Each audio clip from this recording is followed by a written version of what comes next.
오늘 우리에게 주시는 하나님의 말씀 이사야서 9장 6절입니다. 이사야 9장 6절. 자, 다 함께 읽겠습니다. 이는 한 아기가 우리에게 낳고 한 아들을 우리에게 주신 바 되었는데 그의 어깨에는 정사를 메었고 그의 이름은 기묘자라 모사라 전능하신 하나님이라 영존하시는 아버지라 평강의 왕이라 할 것임이라. 아멘. 신약 말씀 누가복음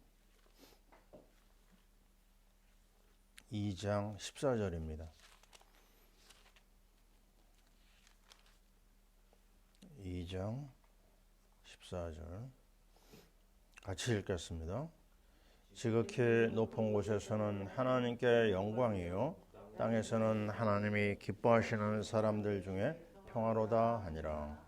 아멘. 자, 오늘 우리는 우리 예수님의 이름을 또 한번 생각하게 됩니다. 예수의 이름 중에 맨 앞에 있는 게요, 기묘자입니다. 언제나 제일 앞에 있는 것이 중요하지 않습니까? 왜 이사야서에서는 예수님의 이름을 기묘자라고 했을까? 결론은 물론 평강의 왕이죠. 기묘라고 하는 그 말 뜻 속에는요, 신비가 있습니다. 우리의 정상적인 그 생각으로는 헤아릴 수 없는, 우리가 생각하고 또 생각해도 이론상으로도 잘 맞지 않는 그 세계가 신비거든요. 불가사의한 일, 도저히 사람이 생각할 수도 없고 또 진행할 수도 없는 그 일, 그 신비의 세계가 어디에 있냐면요, 예수 안에 있습니다.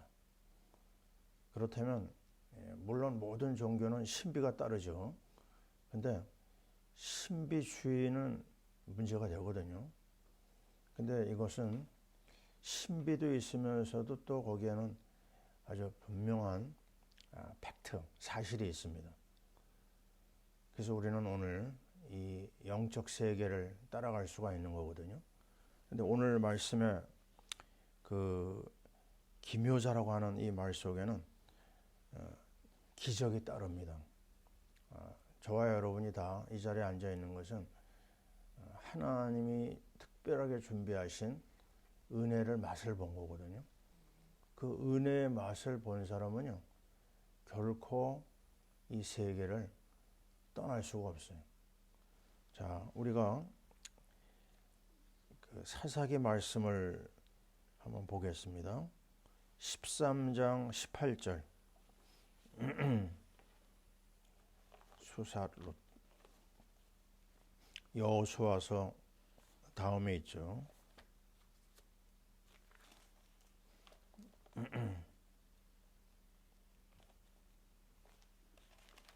사사기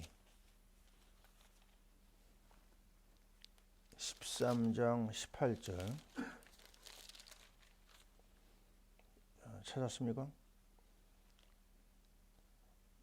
여호와의 사자가 그에게 이르되 어찌하여 내 이름을 묻느냐? 내 이름은 기묘자라 하니라. 자, 이 여호와의 사자, 누굴 말하는 거죠? 하나님을 말합니다. 하나님이 자기 자신을 기묘자다 그랬어요. 너희들이 생각해서 알 수 있는 그런 존재가 아니다. 맞습니다. 하나님은 헤아릴 수 없이 큰 일을 행하시거든요. 또 나옵니다. 욥기를 한번 보세요. 5장 9절. 시편 앞에 있죠.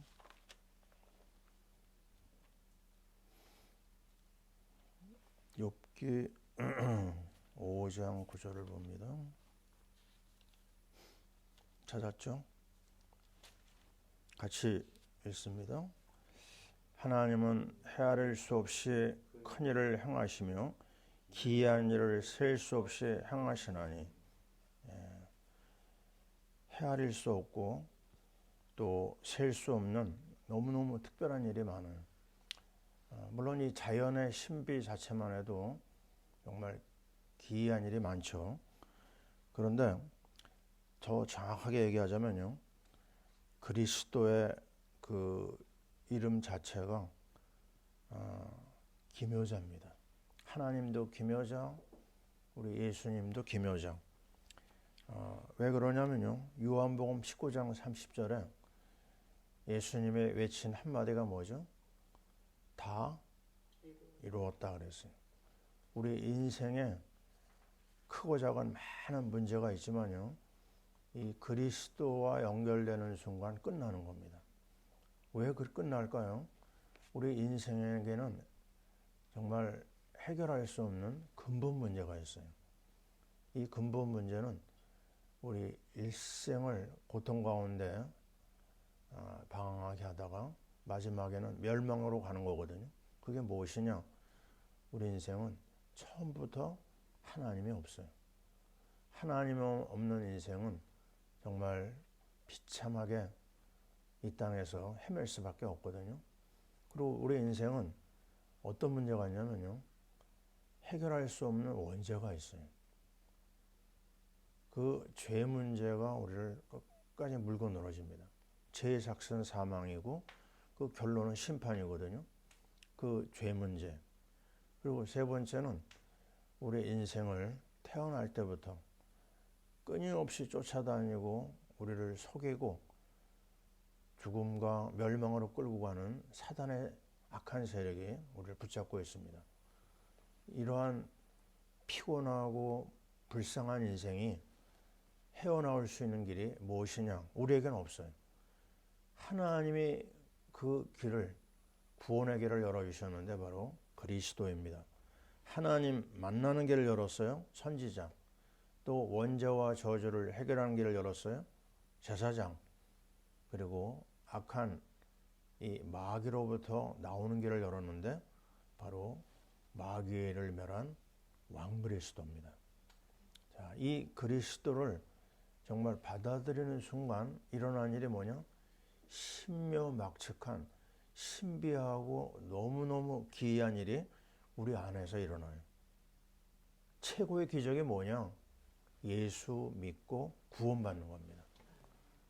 뭐 특별하게 눈앞에 기적이 일어난다, 그거 다 맞는 겁니다. 그러나 진짜 기적은요, 진짜 기이한 일은 뭐죠? 내가 예수를 믿는다는 거예요.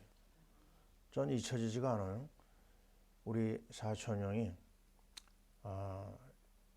정말 지금 생각해 보면 정신병자에 다름이 없었어요. 우리 이모부에게 어떤 가정적인 안 좋은 일이 있었거든요. 그래가지고 우리 이모하고 그 이모 두 아들이 우리가 사는 왕십리에 와서 살게 됐어요. 방 한 칸을 얻어가지고. 가정의 문제가 크니까 우리 그 사촌 형이 정신 문제가 온 거예요. 우울증이 심해져가지고 그때 대학을 다녔던 형인데 아무도 안 만나요. 집 안에만 있는 겁니다. 방콕이죠. 그래서 나는 내가 중학생이었는데요. 저 형은 틀림없이 저러다가 완전 돌겠구나. 그 정도였습니다. 근데 그러던 어느 날 이 형이 갑자기 나를 찾아봤어요. 그래가지고 하는 말이 뭐냐면 너 예수 믿으라고. 자기가 아주 완전히 폐인이 되려고 하는 그때 동네 아줌마가 우리 형을 데리고 교회를 간 거예요. 거기서 그 교회 가던 첫날 뒤집어졌어요. 뭐 꿈을 꿨는데 막 비누 거품 같은 게 막 내려오고 그러면서 그렇게 꽉 막혔던 형이 예수를 믿고 사람이 완전히 변화됐습니다. 그래서 전도자가 되어서 나한테 온 거예요. 그때 내가 충격을 받았습니다. 친구가 나를 데리고 자꾸 예수 믿으라고 얘기했는데 내가 안 믿었거든요. 근데 그 형이 변화된 걸 보고 저기 뭐가 있구나. 저기 어떻게 저렇게 저런 형을 변화시킬 수 있을까?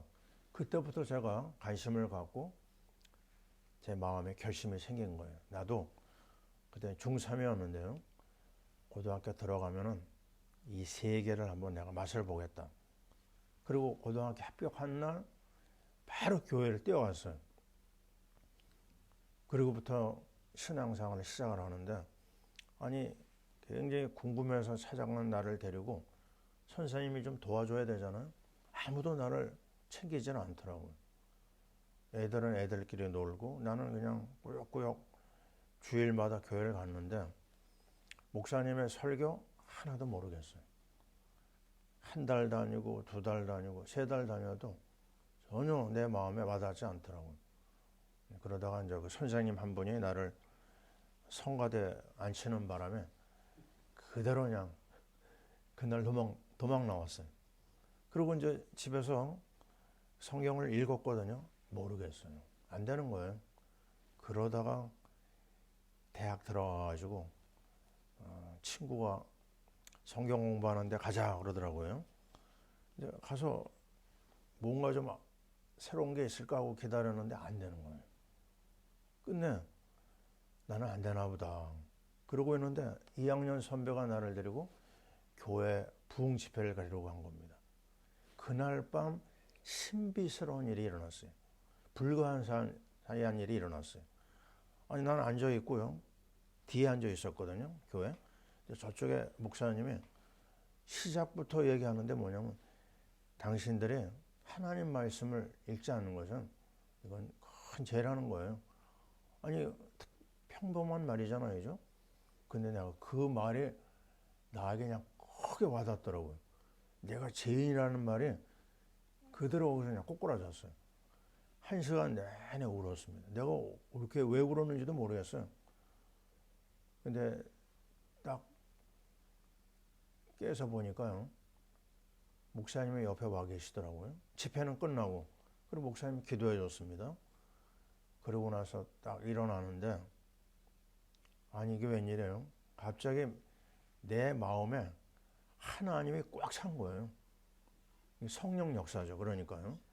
예수 믿는 것이 신비하지 않습니까? 근데 거기는 성령이 역사한 거예요.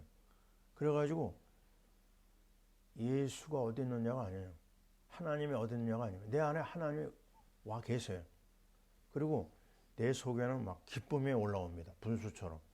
그리고 모든 눈에 보이는 것이 아름다워요. 그때 밤이 오는데 밤이 아름답고 하늘에 있는 별이 아름답고 그리고 옆에 사람들이 다 아름답게 보여요. 다 예쁘게 보이고 내가 걸음을 걷는데 걸음을 못 걷겠어. 왜요? 이 다리가 춤을 추는 거예요. 경험해 봤어요? 그러면 야 이게 이런 게 있나? 네? 그냥 나도 모르는 노래가 막 나오고 입에서 내가 이거 딴 나라에 와 있어요. 딴 나라. 아 이게 너무너무 신비스러운. 나중에 알았습니다. 그래서 성령의 역사가 일어난 거예요. 그 다음 지금까지 50여 년 이상 믿음의 길을 달려갔어요. 조금 어려울 때요. 그때 하나님이 주셨던 그 신비한 세계. 아니 바울도 삼층천에 다녀왔다고 그러잖아요. 하나님 나라의 맛을 본 거예요. 그러니까 어느 상황에서도 바울이 흔들리지 않았습니다. 자, 이런 이 신비한 세계를 늘 뭐 맛을 봐야 된다는 건 아니죠. 하나님의 시간표가 언제인지 모르지만 이런 세계를 맛을 볼 이유가 있어요.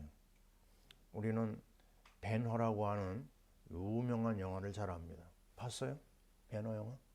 못 본 사람이 없죠. 근데 그 벤허를 쓴 원작자가 있거든요. 루 월리스라고 하는 사람입니다. 이 사람은 불신자예요. 그리고 전혀 그 믿음에 관심이 없는 사람이에요. 근데 그 주위에 있는 사람들이 자꾸 얘기를 했어요. 예수 믿어야 된다고 그러고. 이거 나중에는 화가 난 거예요, 이 사람이. 아니 도대체 예수가 누군데 사람들이 저렇게 미쳐가지고 자꾸 나를 믿게 하려고 하느냐. 그러면 한번 내가 아주 그 사람이 이제 글 쓰는 사람이었거든요. 내가 제대로 한번 예수를 좀 연구를 해야 되겠다. 그리고 이걸 한번 까부숴야 되겠다. 아주 좀 특별한 오기가 생긴 거예요. 근데 이 사람이 성경을 알아야 되잖아요. 그죠? 성경을 한 번 읽고, 두 번 읽고, 아마 세 번 읽고 나가다가 그냥 이 사람이 무너져 버렸어요. 왜요? 하나님이 살아계신 걸 자기가 체험한 거예요. 그래서 정반대로 예수 믿도록 도와주는 그런 소설을 쓴 게 베노입니다. 자, 미혹에 얽힌 이야기들이 얼마나 많은지 몰라요. 오늘 우리가 처음 불렀던 Amazing Grace, 나 같은 죄인 살리신 그 찬송은 존 뉴턴이라고 하는 사람이 그 찬송가를 작사했거든요. 거기에 이런 가사가 나옵니다. 우리 잘 아는 내용이죠. 나 같은 죄인 그랬어요. 여기서는 죄인이지만 영어로는 뭐라고 나오죠? Like less라고 그러죠 아마? 쓰레기입니다. 쓰레기. 나는 쓰레기였다. 쓰레기 같은 나를 살렸다. 나를 구원해 주셨다. 왜냐하면 이 사람은요, 노예선 선장이었어요. 아프리카에 가가지고 흑인들을 붙잡아 오는 그런 일을 한 거예요. 그리고 삶은 어땠느냐? 아주 방탕했습니다. 뭐 제대로 공부한 것도 없었고 그냥 막가파였어요. 그렇게 허랑방탕한 삶을 살던 사람이 정말 하나님의 은혜죠. 예수를 믿게 되고 그의 삶 속에 거룩한 하나님이 찾아오게 됩니다. 그리고 그는 놀라운 일이 뭐죠? 나중에 성공의 목회자가 돼요. 그리고 그 당시에 아주 최고의 부흥사로 귀하게 쓰임받았다고 그러거든요. 맞습니다. 정말 쓰레기 같은 삶을 살 수밖에 없는 우리 인생들이 하나님을 만난다고 하는 것은 이거는 기적입니다. 근데 만나는 길은 물론 예수 그리스도죠. 그래서 이런 존 뉴턴이라든지 루 월레스라든지 그리고 어거스틴의 이야기도 신비스러워요. 아주 최대 그 신학자로 알려져 있지 않습니까? 이 사람은 18살인가요? 그때 어떤 좀 안 좋은 여자를 만나가지고 사생활을 날 정도로 아주 방탕했어요. 그랬던 그를 놓고 어머니 이름이 뭐죠? 모니카죠. 모니카가 10수년을 기도합니다. 하나님의 은혜가 그 어거스틴에게 임하기 시작하는데요. 어느 날 이렇게 방에 앉아 있는데 밖에서 애들이 노래를 부르는 거예요. 무슨 노래냐? 책을 열어서 읽어라. 뭐 그런 내용이었다고 그래요. 근데 순간적으로 성령의 역사죠. 성경이 마침 있었어요. 그 성경을 딱 열었는데 여는 순간 로마서 13장 말씀이 딱 눈에 띈 겁니다. 한번 볼까요? 로마서 13장입니다. 마틴 루터를 변화시킨 유명한 말씀. 자, 12절, 13절, 14절 제가 읽습니다. 밤이 깊고 낮이 가까웠으니 그러므로 우리가 어둠의 일을 벗고 빛의 갑옷을 입자. 낮에와 같이 단정히 행하고 방탕하거나 술 취하지 말며 음란하거나 호색하지 말며 다투거나 시기하지 말고 오직 주 예수 그리스도로 옷 입고 정욕을 위하여 육신의 일을 도모하지 말라. 딱 어거스틴에게 맞는 말씀이 눈에 띈 거예요. 그 말씀을 읽는 순간 회개의 영이 임하면서 이 사람이 뒤집어진 겁니다. 그리고 나서 예수를 온 세상에 선포하는 유명한 신학자가 됐거든요. 맞습니다. 지금 말하는 이런 여러 사람의 케이스 말고도 얼마나 많은지 몰라요. 정말 우리 심령에 그리스도의 이름이 심겨지는 그 과정은 아주 다양합니다. 어떤 사람은 길을 가다가 그 어떤 종군기자였다고 그랬나요? 딱 눈에 나타난 형상이 예수의 얼굴이 나온 거예요. 아시죠, 여러분? 그걸 보는 순간 그 사람이 또 믿음을 갖게 되고, 어떤 사람은요, 인도의 유명한 성장, 누구죠? 선다싱. 선다싱은 인생이 너무 고달퍼가지고요, 기찻길에 누워가지고 기찻길에 누워서 자살하려고 그랬어요. 근데 어떤 종이가 이렇게 날라와가지고 이 사람 얼굴을 딱 덮었는데 딱 보니까 뭐죠? 마태복음 11장 28절. 수고하고 무거운 짐진 자들아 내게로 와라. 내가 너희를 쉬게 하리. 그 말씀 읽는 순간 헷갈하겠어요. 뒤집어진 겁니다. 또 내가 아는 한 사람은 아주 잊혀지지가 않은데요. 영화를 보다가 우리나라에서 나온 기독교 영화가 있었거든요. 저 높은 곳을 향하여 온 거 아니에요. 그 영화를 보다가 성령의 불을 받았어요. 그래가지고 그냥 뒤집어져가지고요, 불을 받은 거죠.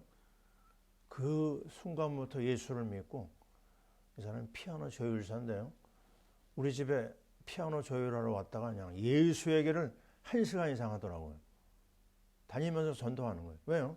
이 사람은 그렇게 은혜 받아요. 영화 보고 책을 읽다가 또 성경을 보다가 다양합니다. 케이스가. 하나님은 오늘도 신비스럽게 역사합니다. 우리가 알고 있는 바울, 이 사람은요, 도저히 하나님이 사람을 통해서 일을 할 수 없다 생각을 하신 것 같아요. 직접 예수의 빛이 이 사람한테 떨어져가지고 그냥 굴러 떨어졌죠. 그리고 나서 주님을 만나고 시대적인 전도자가 된 겁니다. 오늘 여러 믿음의 사람들의 케이스를 말씀을 드렸어요. 결론은 뭐냐? 믿음 안에 들어갔다는 겁니다. 그래서 우리는 어디까지 가야 되죠? 누가복음 2장 14절. 하나님이 기뻐하시는 자들 가운데 들어가야 되겠고요. 그리고 우리는 그 평안을 누려야 되겠습니다. 하나님이 주시는 최고의 선물, 하나님의 평화가 우리 가운데 충만히 임할 줄 믿습니다. 우리 마태복음 5장 9절을 말씀 읽고 마무리하겠어요. 팔복 중에 나와 있는 유명한 말씀입니다. 5장 8절 9절이네요. 9절을 같이 읽습니다. 화평하게 하는 자는 복이 있나니 그들이 하나님의 아들이라 일컬음을 받을 것이며. 아멘. 그리스도의 평화가 우리를 하나님의 자녀로 삼게 합니다. 오늘도 우리는 이 평화를 누리고 평화를 선전하는 하나님의 사람들로 인도하여 주옵소서. 아멘. 자, 기도하겠습니다. 하나님 아버지, 망나니 같고 쓰레기 같은 삶을 살던 우리를 그리스도를 받아들임으로 말미암아 하나님의 자녀 삼게 하심을 감사합니다. 해적같이 정말 악한 일을 행하던 저 영국이 그리스도를 받아들이고 신사의 나라가 된 것처럼 수많은 사람들이 그리스도를 통해서 이 기묘자 되시는 주님을 만나고 놀라운 기적을 체험하고 하나님의 구원을 맛보게 하시니 감사합니다. 오늘도 하루 종일 이 신비스러운 주님과 동행하게 하시고 또 주님의 놀라운 평화를 맛보게 도와주옵소서. 구원의 축복 속에 들어가고 이 구원을 증거하며 하나님의 평강을 증거하는 전도자들이 다 되게 도와주옵소서. 성탄의 기쁨, 성탄의 평화, 성탄의 소망이 충만한 오늘 하루 될 줄 믿사옵고 이 새벽을 깨우는 주의 자녀들에게 이 은혜가 함께하여 주옵소서. 이제는 우리 주 예수 그리스도의 크신 은혜와 우리 하나님 아버지의 사랑하심과 성령님의 내주 인도 역사 충만하심이 그리스도의 이름 기묘자의 축복 속으로 인도받기를 원하는 하나님의 자녀들 위해 또 우리 사랑하는 모든 선교사님들 위해 지금부터 영원토록 함께 있을지어다. 아멘.